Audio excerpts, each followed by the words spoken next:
नमस्ते बच्चों, क्लास 9 हिंदी।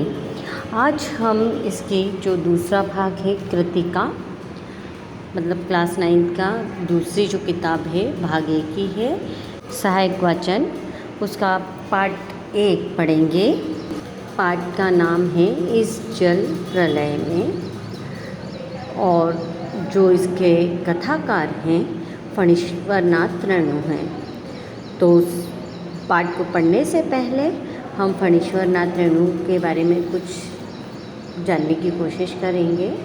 इनका जन्म सन 1921 में हुआ था तथा मृत्यु 1977 में हुई थी।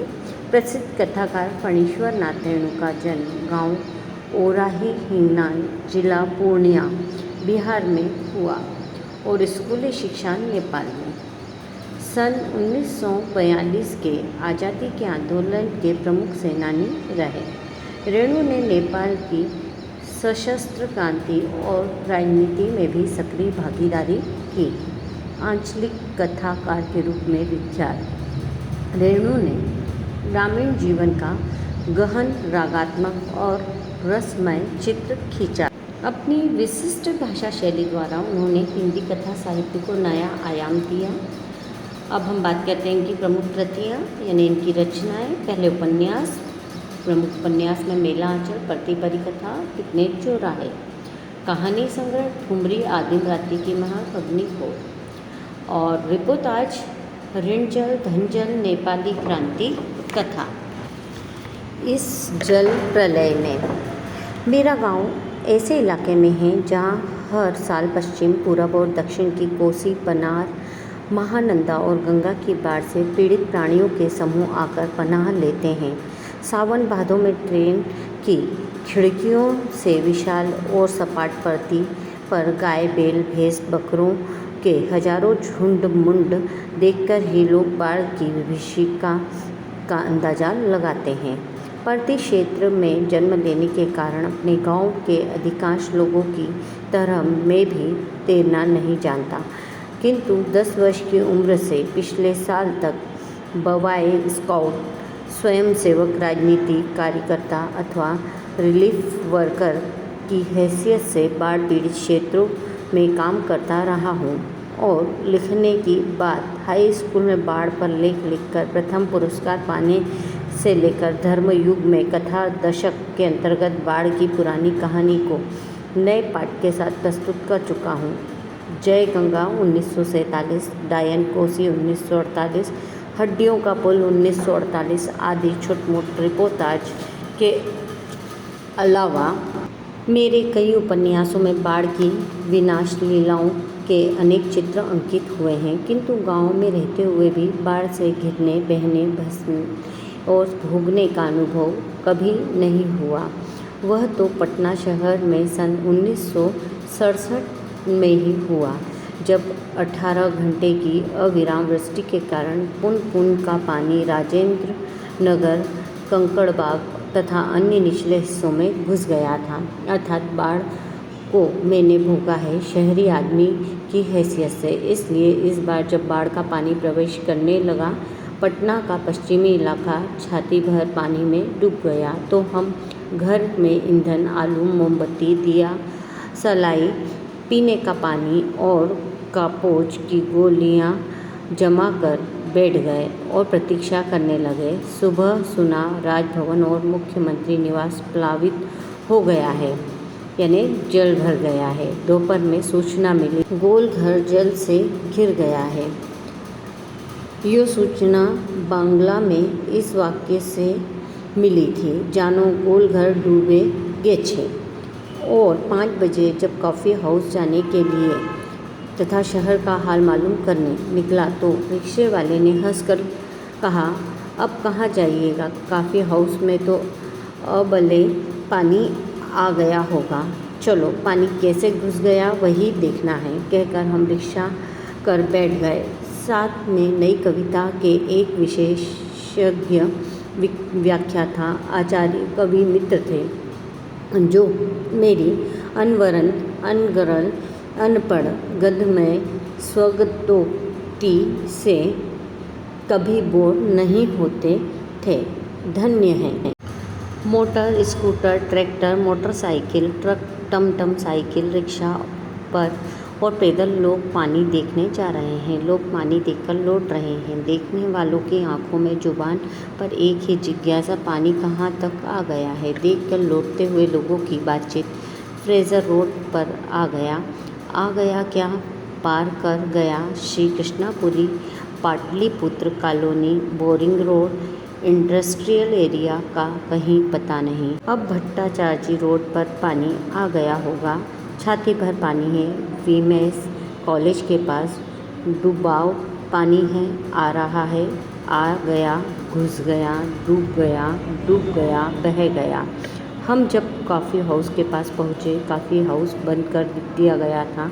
सड़क के किनारे एक मोटी डोरी की शक्ल में गेरुआ झाग फेन में उलझा पानी तेजी से सरकता आ रहा था। मैंने कहा, आचार्य जी, आगे जाने की जरूरत नहीं, वो देखिए आ रहा है मृत्यु का तरल दूत। आतंक के मारे मेरे दोनों हाथ बरबस जुड़ गए और सभय प्रणाम निवेदन में मेरे मुंह से कुछ अस्फुट शब्द निकले। हाँ, मैं बहुत कायर और डरपोक हूँ। रिक्शा वाला बहादुर है, कहता है चलिए न थोड़ा और आगे। भीड़ का एक आदमी बोला, ये रिक्शा करंट बहुत तेज है, आगे मत जाओ। मैंने रिक्शे वाले से अनुनय भरे स्वर में कहा, लौटा ले भैया, आगे बढ़ने की ज़रूरत नहीं। रिक्शा मोड़कर हम अप्सरा सिनेमा शो बन के बगल से गांधी मैदान की ओर चले। पैलेस होटल और इंडियन एयरलाइंस दफ्तर के सामने पानी भर गया था। पानी की तेज़ धारा पर लाल हरे नियन विज्ञापनों की परछाइयाँ सैकड़ों रंगीन सांपों की सृष्टि कर रही थी। गांधी मैदान की रेलिंग के सहारे हजारों लोग खड़े देख रहे थे। दशहरा के दिन रामलीला के राम के रथ की प्रतिज्ञा में जितने लोग रहते हैं उससे कम नहीं थे। गांधी मैदान के आनंद उत्सव, सभा, सम्मेलन तथा खेलकूद की सारी स्मृति पर धीरे धीरे एक गैरिक आवरण आच्छादित हो रहा था। हरियाली पर शनह पानी फेरते देखने का अनुभव सर्वथा नया था। इसी बीच एक अधेड़ मुस्टंड और गंवार जोर जोर से बोल उठा, इही जब दानापुर डूब रहा था तो पटनिया बाबू लोग उलट कर देखने भी नहीं गए। अब बूझो। मैंने अपने आचार्य कवि मित्र से कहा, पहचान लीजिए, यही है वह आम आदमी जिसकी खोज हर साहित्यिक गोष्ठियों में होती रहती है। उसके वक्तव्य में दानापुर के बदले उत्तर बिहार अथवा कोई भी बाढ़ग्रस्त ग्रामीण क्षेत्र जोड़ दीजिए। शाम के 7:30 बज चुके हैं। आकाशवाणी के पटना केंद्र में स्थानीय समाचार प्रसारित हो रहा था। पान की दुकानों के सामने खड़े लोग चुपचाप उत्कीर्ण होकर सुन रहे थे। पानी हमारे स्टूडियो की सीढ़ियों तक पहुंच चुका है और किसी भी क्षण स्टूडियो में प्रवेश कर सकता है। समाचार दिल दहलाने वाला था। कलेजा धड़क उठा। मित्र के चेहरे पर भी आतंक की कई रेखाएं उभरी, किंतु हम तुरंत ही सहज हो गए, यानी चेहरे पर चेष्टा करके सहजता ले आए, क्योंकि हमारे चारों ओर कहीं कोई परेशान नजर नहीं आ रहा था। पानी देखकर लौटते हुए लोग आम दिनों की तरह हंस बोल रहे थे, बल्कि आज तनिक अधिक ही उत्साहित थे। हाँ, दुकानों में थोड़ी हड़बड़ी थी। नीचे के सामान ऊपर किए जा रहे थे। रिक्शा, टमटम, ट्रक और टेम्पो पर सामान लादे जा रहे थे। खरीदी बिक्री बंद हो चुकी थी। पान वालों की बिक्री अचानक बढ़ गई थी। आसन संकट से कोई प्राणी आतंकित नहीं दिख रहा था। पान वाले के आदमकद आईने में उतने लोगों के बीच हमारी ही सूरतें मुहर्रमी नज़र आ रही थी। मुझे लगा, अब हम यहाँ थोड़ी देर भी ठहरेंगे तो वहाँ खड़े लोग किसी भी क्षण ठठाकर हम पर हंस सकते हैं। जरा इन बुज़दिलों का हुलिया देखो, क्योंकि वहाँ ऐसी ही बातें चारों ओर से उछाली जा रही थी। एक बार डूब ही जाए धनु कोटि की तरह, पटना लापता न हो जाए कहीं, सब पाप धुल जाएगा। चलो गोल कर के मुंडे पर ताश की गड्डी लेकर बैठ जाएं बिस्कोमान बिल्डिंग की छत पर, क्यों नहीं भई, यही माकूल मौका है। इनकम टैक्स वालों को इसी मौके पर काले कारोबारियों के घर पर छापा मारना चाहिए। आसामी माल राजेंद्र नगर चौराहे पर मैगनीज कॉर्नर की आखिरी सीढ़ियों पर पत्र पत्रिकाएं पूर्ववत बिछी हुई थी। सोचा एक सप्ताह की खुराक एक ही साथ ले लूं। क्या क्या ले लूं, हैंडली चेंज या एक ही सप्ताह में फ्रेंच जर्मन सिखा देने वाली किताबें अथवा योग सिखाने वाली कोई सचित्र किताब। मुझे इस तरह किताबों को उलटते पलटते देखकर दुकानों का नौजवान मालिक कृष्णा पता नहीं क्यों मुस्कराने लगा। किताबों को छोड़ कई हिंदी, बंगला और अंग्रेजी सीने पत्रिकाएं लेकर लौटा। मित्र से विदा होते ही कहा, पता नहीं कल हम कितने पानी में रहें। बहरहाल जो कम पानी में रहेगा वह ज़्यादा पानी में फंसे मित्र की सुधि लेगा। फ्लैट में पहुंचा ही था कि जनसंपर्क की गाड़ी ही भी लाउड स्पीकर से घोषणा करती हुई राजेंद्र नगर पहुंच गई थी। हमारे गोलबर के पास कोई भी आवाज़ चारों बड़े ब्लॉकों की इमारतों में टकराकर मंडराती हुई 4 बार प्रतिध्वनित होती है। सिनेमा और लॉटरी की प्रचार गाड़ी यहाँ पहुँचते ही भाइयों पुकार कर एक क्षण के लिए चुप हो जाती है। पुकार मंडराती हुई प्रतिध्वनित होती है, भाइयों भाइयों भाइयों।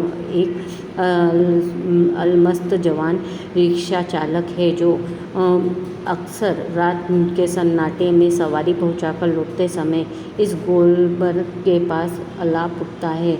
सुन मेरे बंधु रे सुन मोरे मितवावाय।